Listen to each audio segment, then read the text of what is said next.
Emergency में किस प्रकार से इन दो इंजेक्शन की हेल्प से पेशेंट की जान बचाई जा सकती है। ये दो इंजेक्शन आपने बहुत बार सुने हैं, एविल एंड डेक्सोना।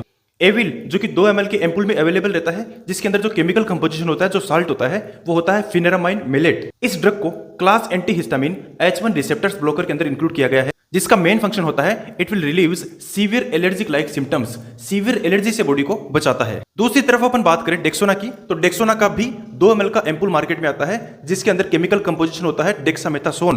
और ये जो ड्रग है ये क्लास कोर्टिकोस्टेरॉइड में इंक्लूड की जाती है, जिसका मेन फंक्शन होता है ये एंटी इन्फ्लामेटरी इफेक्ट बॉडी में प्रोड्यूस करती है, साथ ही साथ इम्यून सप्रेसेंट इफेक्ट भी प्रोड्यूस करती है। इन दोनों इंजेक्शन को एक साथ मिलाकर के पेशेंट को दिया जाता है, जिसका use severe allergic reactions like urticaria है, ड्रग रिएक्शन है, एनाफिलेक्सी जैसी कंडीशन है, इंक्रीज हार्ट रेट, टेकीकार्डिया है, टेकीपनिया है, इन सब में किया जाता है। साथ ही साथ अस्थमा एक्सर्बेशन है, एक्यूट इन्फ्लेमेटरी कंडीशंस हैं, इन सबको सबसाइड करने के लिए, ट्रीट करने के लिए भी इन दोनों इंजेक्शन का साथ में यूज किया जाता है। बात करें रूट एंड डोज की, तो इन जनरल इनकी डोज IM रहती है, बट सम इमरजेंसी सिचुएशन में इनकी डोज इंट्रावेनसली भी दी जा सकती है। डोज चार्ट की बात करें तो अडल्ट में 2-2 ml के दोनों एम्पुल एविल और डेक्सोना के मिलाकर के पेशेंट को 4 ml दिया जाता है। 10 to 18 ईयर के बच्चों में दोनों इंजेक्शन 1-1 ml लिए जाते हैं, यानी एविल 1 ml और डेक्सोना 1 ml, दोनों को मिलाकर के 2 ml जो बनता है वो पेशेंट को दिया जाता है। और यदि age group less than 10 year है तो हाफ ml दोनों इंजेक्शन का मिलाकर के पेशेंट को दिया जाता है। बात करें इनके साइड इफेक्ट की, तो कुछ एक कॉमन साइड इफेक्ट दोनों में देखने को मिलते हैं, लाइक सेडेशन है, ड्राई माउथ है, hypotension and increase risk of infection, क्योंकि ये ड्रग क्या होती है, इम्यून सप्रेसेंट होती है। Nursing intervention during this drug, एक तो अपने को क्या ध्यान में रखना है, स्लो IV देना है पेशेंट को।